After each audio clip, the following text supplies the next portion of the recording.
My newsmaker on the bus stops here tonight has been described in many different ways. He's been called a mystic, a spiritual guru, a philanthropist. He's been called also a maverick. He's also been called a modern guru for the times we live in. In part, he's been called a modern guru because of the way he's laughing and chuckling right now. He comes with a certain degree of informality, a certain degree of bluntness. He also likes a game of golf, big cars, and even a helicopter. What makes Sadhguru so unusual? We're here to talk to him about what we're calling a matter of faith. This is a time when faith and spirituality and men who are described as God-men often find themselves in the headlines, and not always for the right reasons, so sometimes for the right reasons as well. You can put your question to Sadhguru using the hashtag #AskSadhguru. We already have your questions coming in and we'll be putting several of them to Sadhguru. Thank you so much. A pleasure to have you on the program. You always laugh when I call you a maverick. Do you not see yourself as a maverick? Right now, because people have their idea of a guru is a yogi who fell out of a calendar, you know. So maybe I look like a maverick, but you look to the history of this country, the gurus of the past did everything. They fought battles, many of them, when it was necessary. So this idea that a guru means should have a constipated look on his face and he's always blessing you and nothing else, no. A guru means somebody who can throw light on your life. And if he's not contemporary, what use is he to you? But have gurus like yourself, and sometimes you said you're more a GPS system than a guru, and you call that a guru positioning system. Have you, in this contemporizing yourself and changing with the times, Sadhguru, helped reform, social reform? You know, in many ways one would think the kind of following you have, Sri Ravi Shankar has, Baba Ramdev have, what we would expect you to be is at the forefront of social change, using that influence for social change, for religious reform. Does that matter to you? You know, we're looking at a time when a BJP member of parliament has been beaten up for wanting Dalits to enter a temple in Uttarakhand. Very much. It's very much a concern. Anything that's of human concern is concern to me. So the question is, do you want a solution or do you want to revel in the problem? That's a question. So these are problems which have existed. For example, this problem of temple entry. Yes. These are problems which have existed for thousands of years. Yes. Now if you simply talk against it, all you will do is create a fight in the society and not solve the problem. We have other ways of solving the problem. Which are what? Like for example, I'll tell you, initially when I first went to Tamil Nadu, we started rural programs, like inner engineering programs in the villages. So it was in somebody's home, some 150 people came in a local village. Next day I go, only some 65, 70 people are there. I asked what happened. They said, the problem was yesterday, the previous day after the program was over, we served a meal to everybody together. So they said, we can't eat with them, you made us eat with them, so there's no way they can come here. Because they were Dalits? Yes. So I said, if that's the thing, I'm not going to teach. I cannot teach in such an atmosphere, and I walked out of that house. He's in a large home. So there was a lot of resistance. Sadhguru walked out of our house, he was our guest and he just left like that and all this. Then I came back to the center and thought about this. This is a 1,000-year-old problem. Both are victims in their mind, if you look at it, because it's stuck in their mind, they think this is how it is. How is the side that keeps Dalits out the victim? Victim means… They're bigoted, discriminatory, prejudicial Obviously, people. there's no question about that. I'm saying your bigotry also is not your individual decision, it's like ingrained in you. You think this is the reality, all right? You think this is the way to do life. So I came back and thought about it. Then I told them, okay, we will start the program, let everybody come, no eating together. So I stopped the program and started playing together. Okay, we started a game. Nowhere in any place is it written in the tradition that you should not play together, okay? They started playing together. Now we made this into a big movement called Gramotsavams. So today, every September we have this event where over 7,000, last time some 7,300 teams participated. Nobody thinks who is Dalit, who is this, everybody participates. And whoever plays the game well becomes a hero in the town. Nobody thinks what caste he is.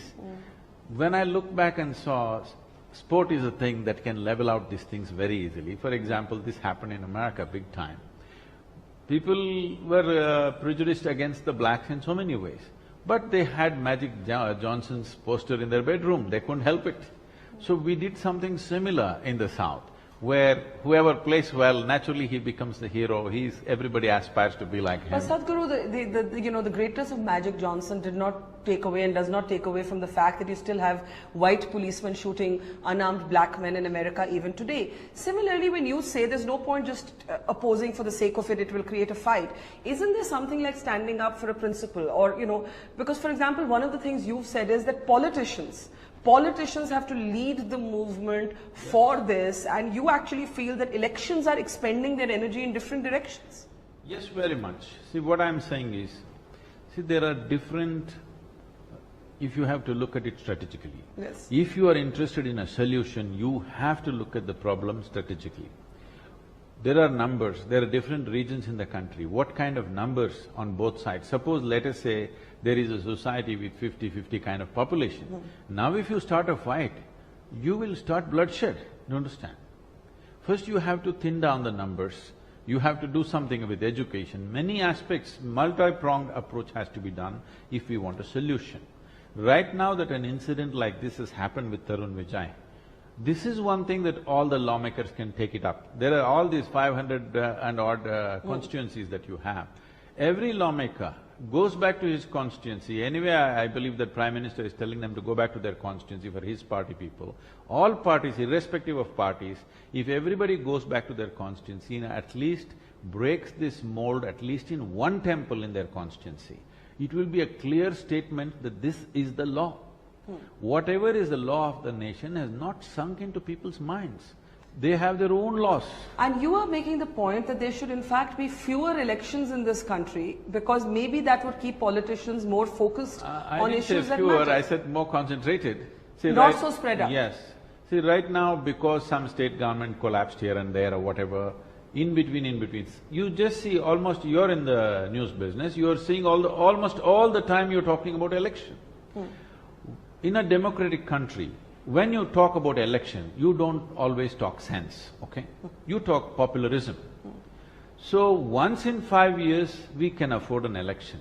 Not every year, somewhere election going on, every state election has become like a national election. See, right now there's an election somewhere in other states, but it feels like there is election going on everywhere because you won't leave me. If an election is happening in Assam, you will beam it into my house. So I think election is happening right here. All the time these kind of populistic statements are being made. What needs to be actually done cannot be done. I think some law has to be there. There must be a period for election. In that time you allow some margins what people say and do, but otherwise there must be some real-time work time, So you're saying that in some ways if elections happen once in 5 years, perhaps there's a hope that political movements that are needed, for example, to end Dalit discrimination, there's a greater chance of that happening. There is greater chance of that. So reduce the number or the spread out. The spread should go. It should completely go if you ask me. If you want to, all assembly elections one time, parliamentary elections another time, it must be done. People will protest because there are many political issues, I know, but political issues are always there. People's issues, the nation's issues, the nation moving forward issue is the biggest issue. That's the reason why we've elected people.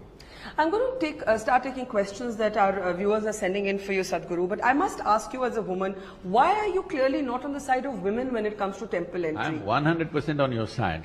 That is good to know. You may be on my side, but on the side of all women. All women, 100%. But yet, when it came to the Shani temple and women wanting to enter, you said the practices are occult. No. They're too occult for women. This is about discretion, not discrimination. What did you mean? And why did you say that? No, I'm telling you. See, Shani is a planet. It's not a god, all right? In planets, there are certain influences. They identified this influence is not ideal. So right now, even according to modern this thing, men are supposed to go to Mars and women should go to Venus, right? You don't exchange that because certain things don't work. This is not discrimination. There is discrimination in many other temples. That must go, all right? I only made a statement about that temple where there is a lot of occult practice. When occult practice is there, women will be harmed by this process. What does that mean? See, it's like this. There is biological issues, that's why we are called men and women, all right? If you look at the biology, definitely some differences have to be there. If you look beyond the biology, all those things which don't involve your biology, there should be no discrimination. Where there is involvement of biology, like bathrooms, where there is involvement of biology, there must be discretion, isn't it? Otherwise it'll become crude. But shouldn't the right to pray be equal for all? See, Just like we wanted to be equal for all castes, it has to be equal for men and women in the modern age that we live in. This is what I'm telling you. You don't pray to a planet. You manipulate a planet for your well-being. And only men can manipulate planets? No. There are other planets which women can do. Shani is the only thing we're talking about. So in this particular Shani Mandir, you believe that this civil rights movement for women to enter is misplaced, you would not support their entry? I have not seen that particular Shani temple, so I made that very clear. I have not seen that, so I don't wish to comment about that particular movement. But all I said was, if it is a Shani temple of a certain kind, where certain type of practices are done, it's not good for women to be there. There are certain kind of practices where men should not be there. We have a Bhairavi temple where men are not allowed. Because it is not good for them, because it's so feminine, it's not good for them. These are sciences with which you can change your genetic material. Do you understand? No, I'm looking at you very skeptically. You can look at me skeptically, but you come and see the reason why. The reason why, though I am not promising you any miracles, I am not promising you a ticket to heaven, I am not blessing you with the… if you don't study, you can pass, without this thing you can do something else, nothing. Why people are around me is because successfully we've done things for them, right? But when you talk about biological differences between men and women, the feeling that women like myself, as have, let me just ask you the question, is that we are being treated as if we are impure because we are menstruating women. Sabrimala, for example, menstruating women are not allowed. Menstruation is treated as something impure when it is… Why should we be ashamed? Why should we be embarrassed? Not at all. Today, you and me are sitting here only because our mothers had menstrual cycles. Exactly. All right? We are born out of this. Exactly. I'm saying this is made out of that. Exactly. There is no question of impurity. Yes. This body is a consequence of that, all right? So let's remove that. There is such nonsense going on in some people's mind, that's different. All the hill temples in the past banned women from going for one reason, because you need to understand, those were not days where the tiger has to be saved. They were in thousands everywhere. So, women were not allowed to go into hill temples because they would get killed, because carnivorous animals smell out a woman much more easily than a man. So, wherever there are wild animals, they said, that thing is gone. Because one thing is, tiger needs protection, it is not prowling all over the place. Another thing is, the women are not in the same condition as they were 1,000 years ago. They have all the necessary means to protect themselves right now.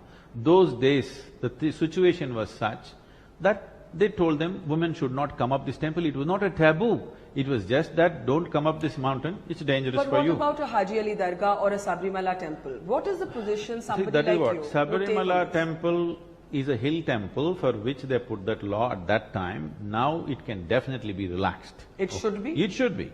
It should be. All hill temples, this should go, because today women are equipped with boots and stuff and whatever sanitary stuff, everything needed is there. So that law is no more relevant.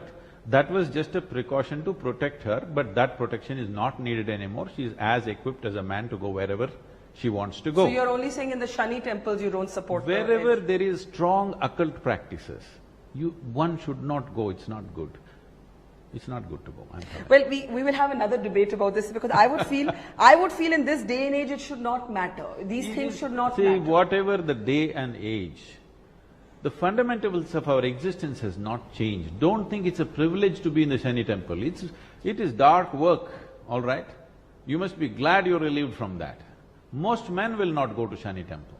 Most men will not go. So I don't know how it became so popular. Like I said, we will have a fuller debate on this because I'm beginning to take questions now, and we are getting a question from Karthik. Karthik's question for Sadhguru is, as Hinduism is not a religion of the book, unlike the Abrahamic faiths, then how does Sadhguru define who is a Hindu and what makes a person a Hindu? And Sadhguru, you know that this has also become a very political discussion in the past, where the RSS chief suggested that everybody was Hindu, civilized, you know, when you look at the civilization, every Indian is Hindu. And a lot of the minority said, why? Why should we get up and call ourselves Hindu? What I'm going to say is going to go way ahead of whatever RSS might have said. I don't know what he said. In what way? I'm saying an earthworm born in this land is a Hindu earthworm. Now this is shocking from me. Yes, what does it mean? Let me tell you. Yes. Because the word Hindu comes from this, a land that lies between the Himalayas and the Hindu Sagara, which is today called as the Indian Ocean. So you're saying it's geographical? It is geographical. If you can call an elephant born in Africa as an African elephant, an earthworm born in this land is Hindu. First we must come to this because there is no particular belief that a Hindu can say, this is my belief. You can believe whatever you want and still be a Hindu because it's geographical. It's like being Indian. That's why we say Hindustan. When we said Hindustan, we did not mean a particular religion, we just meant the land. We became reverential about these two geographical features because we understood it was these two features which protected us and nurtured our civilization. But doesn't it have a different connotation today? Today, it may yes. have been geographical. See, how it is politically used is not my thing. All I am saying is, when we utter the word Hindu, we mean what happened in this geographical sphere. This was important because economically, culturally, civilizational-wise, even in terms of science, mathematics, astronomy, we were way ahead of rest of the world at a certain time. At that time, protecting ourselves was the biggest thing. So protecting us was these two features. So who is a Hindu beyond the geography? Because as this gentleman asks, that there is no book, we're not a codified, Hinduism is not a codified religion. That is where, this is where the understanding is lacking. Now we were talking about Dalits and other castes. Yes. We must understand it's not only about Dalits. There are many caste temples where they won't allow other caste, even if they're upper caste, okay? This is because they've always been identified with those segments. Those are the religious groups. Today you're labeling all of them as castes. No, they're all individual religions with specific gods. Hindu is just a geographical identity. The fundamental… There is no religion called Hinduism. There isn't. Tell me, where is it? Where is it? So is it… Where is the papacy? Where is the book? Where is a codified belief system? No. Now we are trying to do this because this effort to make Hindu into a religious group started when invasions began to happen, and they refer to us as Hindu, and they try to impose themselves. So these people started resisting, but even today they are not successful. Because it'll not work, because no two people believe the same thing. So there is no single faith? There isn't. There is no single We are faith not that will be called… people of faith. This must be understood. This is not a land of believers. This is a land of seekers. Here, it is about seeking your mukti. It is not about going to heaven. It is not about going and sitting in your God's lap. This is about mukti, liberation. So how does it, something that is so, in a sense even abstract and philosophical, get so politicized when you have, for example, conversions today, Sadhguru? They are a huge political controversy. Then you have the Ghar Vapsi campaigns which says, bring Dalits back into the Hindu fold. But nobody knows what caste are they coming back to. Are they coming back to their own caste? Are they coming back to a higher caste? If there is no one Hindu faith, then what is the conversions controversy and what is the Ghar Vapsi? See, you need to understand this. Religion has always been used as another mode of conquest, everywhere in the world. Yes. All right? The only place, in spite of 1,000 years of invasion, which they could not conquer was this piece of land which we call as the Indian subcontinent, or India for that matter, right now. So right now there is a huge effort to conquer that. So there is resistance towards that. This all gets hyped as two different religions fighting. No, we don't want to be conquered by anybody because we've remained like this for 1,000 years. We managed this. When sword was put, when gun was put, we did not convert. Now money is doing it, so people are resisting it. But do you not think that the right to convert is part of religious freedom? It is. But how you do it is the question. So how do you know it's only for money? You could do it for belief. Definitely. Or you could do it if Dalits, that your own religion or what you were born into is cruel to you. It is very cruel. I'm telling you, the way we have been treating the people that we are referring to as Dalits, I don't want to use that word on any human being, Yes, okay? yes. Because the way we are treating a certain segment of our own population, if I was treated like that, I would also convert to something. Exactly. Yes. Exactly. But we have to change that. Conversion is not going to solve that problem because even there is segregation again. See, why I'm telling you is, this is so organic and deep-rooted. The only way to solve this is, these people, the village people, most of the people that we call as Dalits today are landless people, over 95% of them. We must educate them and move them out of rural atmosphere. This is very important. Would you support the numbers. right to convert? Would you support mass conversions? Why should there be a mass conversion? Because of the cruelty of one's faith or the freedom to propagate religion? I would say if individuals want to convert, it is 100% individual business. But mass conversion means some kind of coercion, some kind of something is involved. Or a political statement, like the Ambedkarites, for example, who converted to Buddhism. See, Ambedkar converted to Buddha's way of life. Let's not call it Buddhism because it's again not a belief system, it's a seeking. So you have problems with mass conversions, not with individual conversions? My problem is only this. You are trying to put people against each other, which will be play out in a different way after some time. And you're saying conversions do not solve discrimination? It doesn't solve discrimination and you will lead to a civil war over a period of time, believe me. If you keep putting people against each other like this for a while, let's say somebody is being ill-treated in this thing. So you convert them en masse. So they will become proactive. It will lead to a fight that you can't solve. Once within the country these fights start, it is not easy, believe me. We must know how to handle a population which is so diverse. We must bring a certain sense of comfort to everybody and everybody must settle down. Individual people want to do whatever they want, it's up to them. But Sadhguru, the problem is that we have issues, as you've also pointed out, perhaps because our politicians are always in campaign mode. Election mode is a wrong way to be for a nation. It's a wrong way to be because no sense will come of those situations. I agree with you, but look at the next question that's coming in for you. This question is coming in from Haman, who says, Sadhguru, the renaming of roads in New Delhi has now become a way to alter our history. What is the best way to use our past? You've of course seen the controversy over some people wanting an Akbar road renamed. How can we erase our history? History is dynamic, history is accumulated, history is… and you know, Akbar, one of the things I was reading about him was that he actually put Ram and Sita on a coin. Akbar was seen to be a reformist Mughal emperor. But now to have our politicians talking about renaming Akbar Road, one of the most beautiful roads in this capital. I don't think you should rename Akbar Road because Akbar has made his contributions no matter what religion he belonged to, okay? But you definitely have to remove Aurangzeb's name, all right? Because of the cruelty that's happened. It is like asking Israel to name one of the streets after Adolf Hitler. That would be cruel. But are you comparing Akbar with Hitler as China and the BJP did? But Akbar, Aurangzeb you are. Not Aurangzeb, I'm saying. Aurangzeb and Taimur Lane, you can't name them after your this thing. Tomorrow your children think they are your heroes. But you know, when you look at some of the wonders of India, Taj Mahal or even the Red Fort, from where every Prime Minister on every Independence Day actually addresses the nation, these are all legacies of the Mughal Empire. But you must… Do we want to erase Mughal history? Do we want to vilify people based on their religion? By erasing history, you will allow it to repeat itself. You should not erase it, you must always remember it, no question about it. But still, if you name a road after Taimur Lang, yes, then next generation will think this was a great hero for us.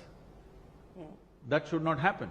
The important thing is, in India what's happened is, this has been our culture unfortunately on one level, that is we don't have a sense of history. We will always in a chalega mode, okay? Somehow tomorrow we'll see, probably because survival has been so difficult for people, they don't have the time to carry all this stuff. But trying to eliminate history is not the answer. We must remember our history. We must acknowledge people who have contributed to us, it doesn't matter from where they came. And the integration of many people is what has made us who we are today. There is no question about that. At the same time, there are certain aberrations which must be corrected. There's no question about it. But are those aberrations, as some people would now say, only about Muslims who governed India? I mean, it can't be that only the Mughals should be vilified or treated as outsiders. That sounds like Donald Trump. No. Even Robert Clive wrote something they changed in the South. Yes. Because that particular town saw the worst of that guy. Yes. So they changed there. So it's perfectly fine. It's not about Mughals. I'm saying even if they were Hindu kings of the past who did some terrible things, we must remove those names, and history should remind us of something that we're proud of. That is how we must use history for future generations. So the question is not of what was their religion. The question is of, did they do the right thing for the people? What was their great achievement in their life?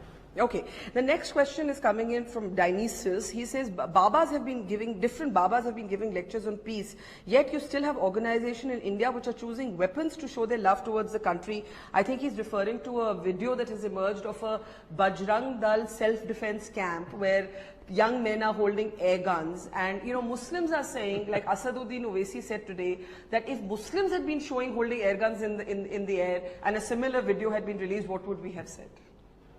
Anyway, for whoever these people are, if they want to start a war, you can't start it with an air gun. At least they must know that much. No, I think they can't. Thank God they're practicing only with air guns. I think we have to be grateful for that. You can't kill a squirrel with an air gun, all right? So I'm saying this is just people who have lost relevance in some way. They want to come back into relevance. And the media cameras are hungry for air guns, unfortunately. Why don't you ignore these guys for some time? If you just ignore, some things will die. So you're saying videos like this should not be given attention, yes, but they may reflect a deeper prejudice, right? See, 10 people can have whatever prejudice they want. You must ignore them. If you don't pay attention, they will die. If you pay attention, they think this is the way. They think this is the way to get national attention. See, right now, this happened somewhere where in South the big thing was going on. Some guy says something. He says he's going to kill everybody who's of another religion. Whole media is on him. That guy can't kill a dog. Who are you talking about? Somebody. I'm saying he can't kill a thing. This guy, if he says, you just ignore this nutcase.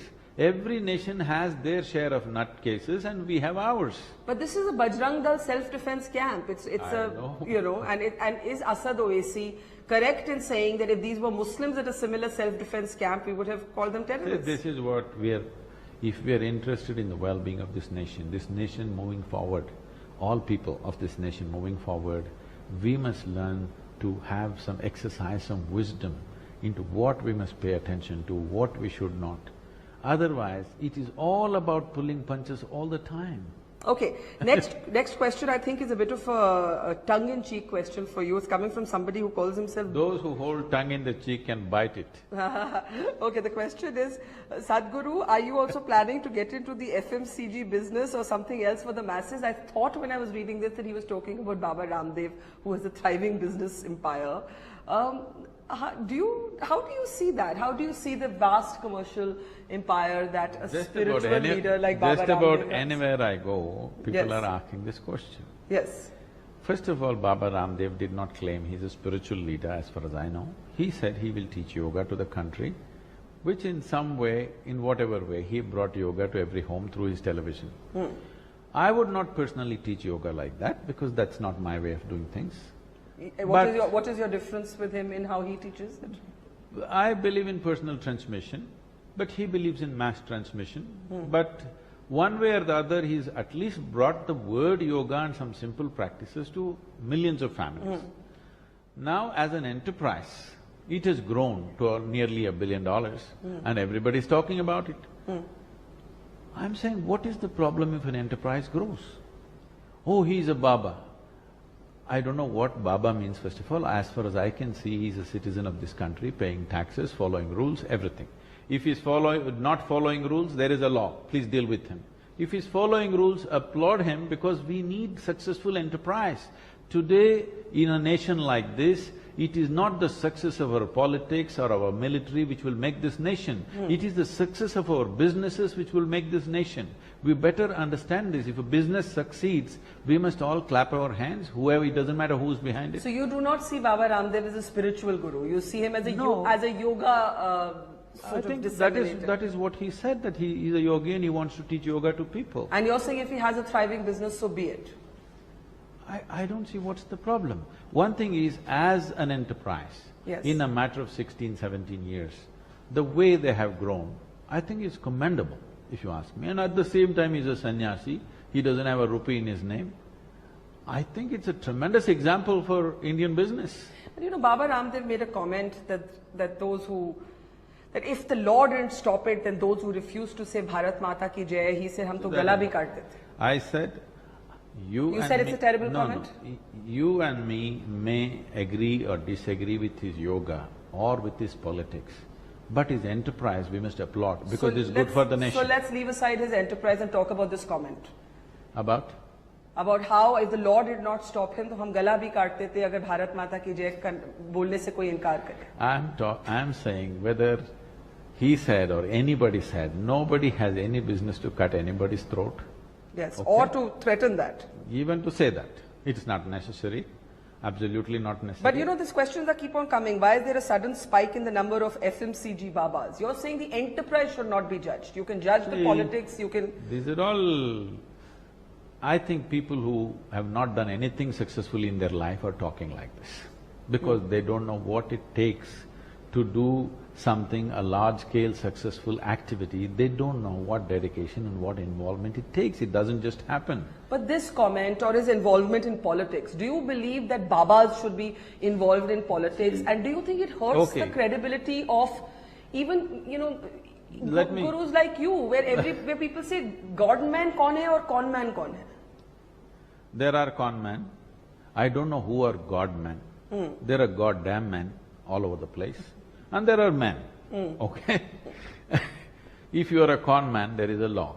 If you are a goddamn man, you will become irrelevant anyway. If you are a man, you do whatever you think is the right thing within the laws of the nation. So clearly you do not agree with the kind of language that Baba Ramdev used on Bharat Mata ki Jai. What is your own view on Bharat Mata ki Jai?